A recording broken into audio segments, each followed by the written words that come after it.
Good morning, everyone. First, I want to say that I'm very excited because we're going with this young scientist to a beach trip later today. And this it's all because of the local science committee, so I really want to thank them.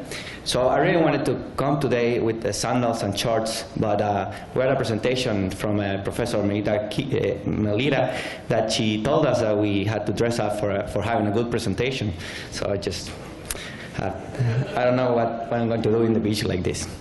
Okay. So I want to thank my co-authors from different institutions, and especially Professor Greg Carmichael, and the chairs of the session for letting me present in this great conference.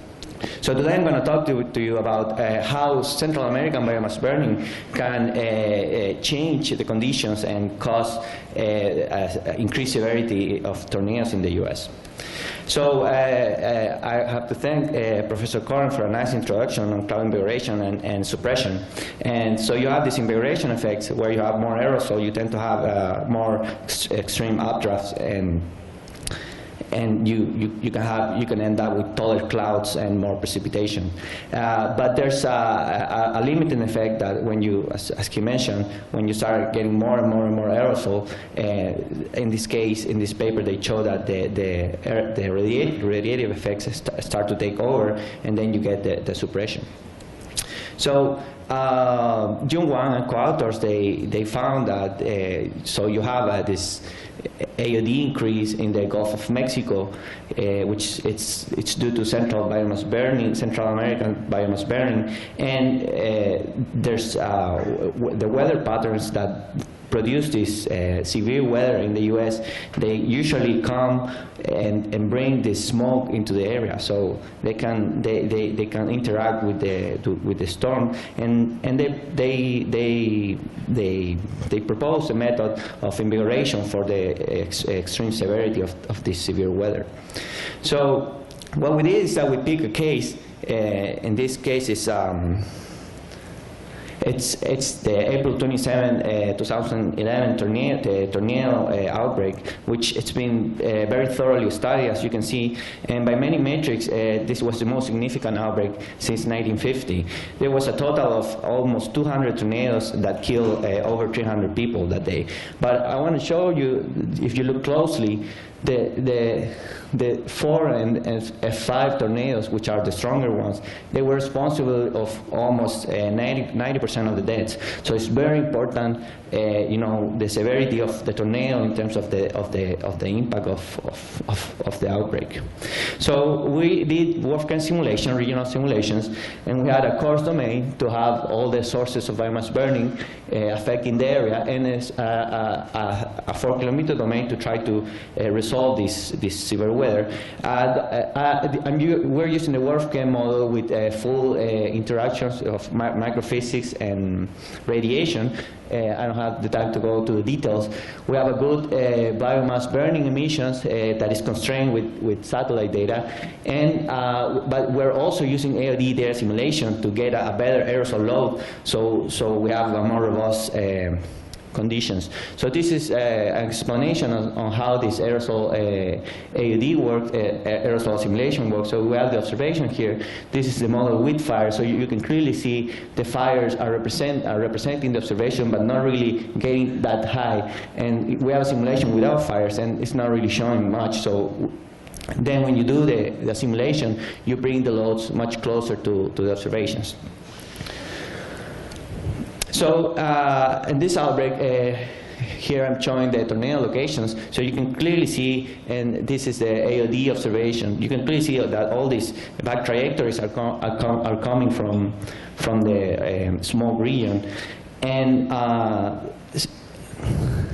and when we look at the model, we see that all this blue is here, it's coming from the model with biomass burning. So we have a strong plume on the lower troposphere and some smoke on the boundary layer. And when you compare to AOD and coastal PM 2.5, you clearly see that the model, which have the fires included, is able to represent both. So how are tornadoes forecast in the U.S.? So the way they do it is, so you cannot really resolve a tornado with this kind of model. So what they do is they forecast the conditions where you have the higher likelihood of the tornado happening. And for the ones that live in the U.S. and on the area of the tornadoes, when you get a tornado watch like a day before of a severe outbreak, this is done with this method. So you look at different meteorological parameters like lifting condensation level, which is roughly the base of the cloud height. So the lower the lifting condensation level, the more significant the outbreak, more likelihood of tornado and more significant tornadoes.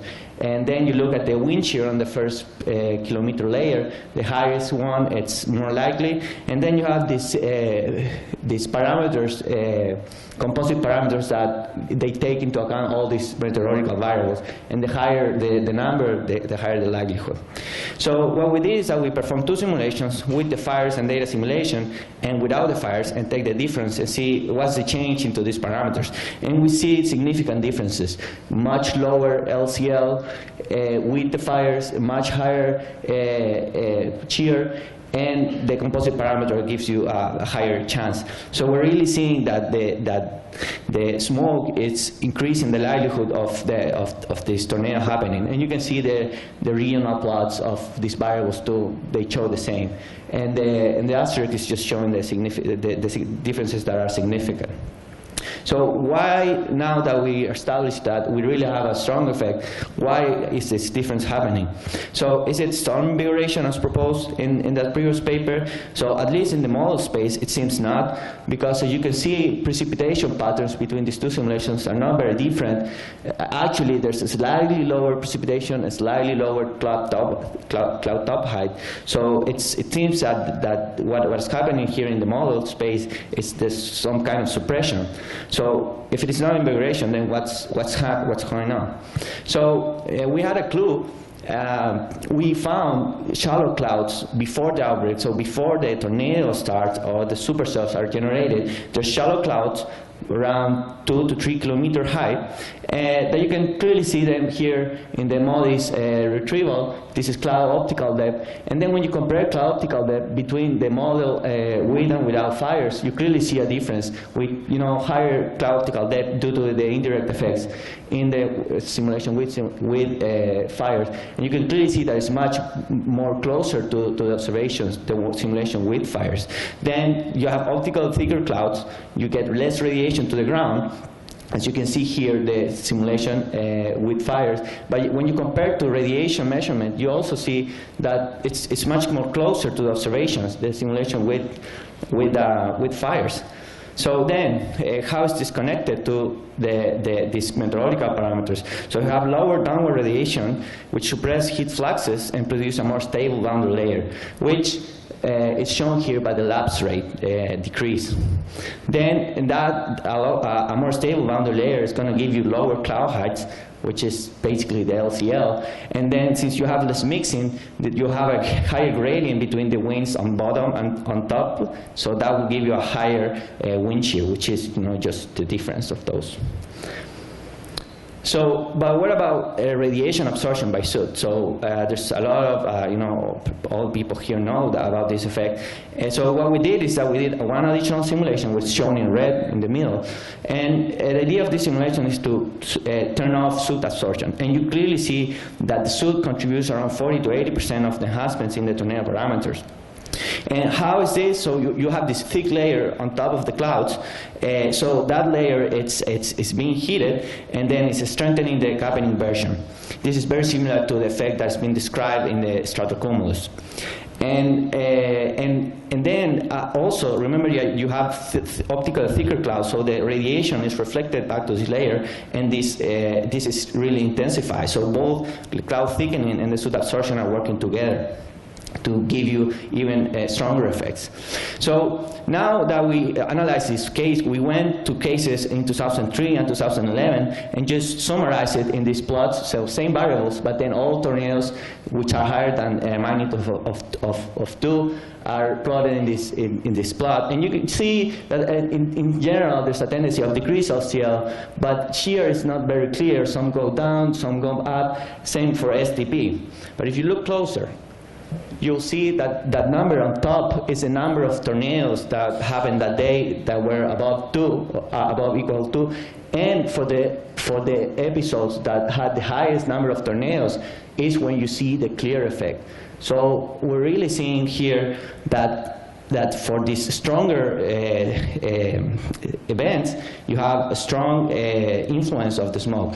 I don't think this is a coincidence. So what's the mechanism? So what's in these events that's not on the other? So it seems that the recipe, you really need a strong layer on top and some pollution below, which it tends to be repeated in all these episodes where you get this effect. And you also, of course, you need the lower clouds to be present, the shallow clouds to be present. So as a conclusion, smoke from Central America was present during this 2011, April 27 historical outbreak. We clearly find in the model that the smoke intensified the parameters, and the model with the smoke is actually, it makes more sense with the observations. Then we found that this intensification is due to the optical thickening of shallow clouds and soot absorption. This has been described before. It's not that we're making up new things, but putting them all together for these cases, we're finding these new mechanisms. And we see similar smoke effects for the most severe outbreaks. So in the future, we want to keep working on this. This is just a very first step. We want to try to see if there's influences for forecasting, if we include aerosols in the weather forecasting. And we also want to go high resolution to see if this effect is just still there once we go to the LES scale. Thank you, and I'll take questions now. Thank you, Pablo. We have time for 2 questions. Maybe there's one over here. Can't see. Questions? Okay, way back in the blue, and right here in green.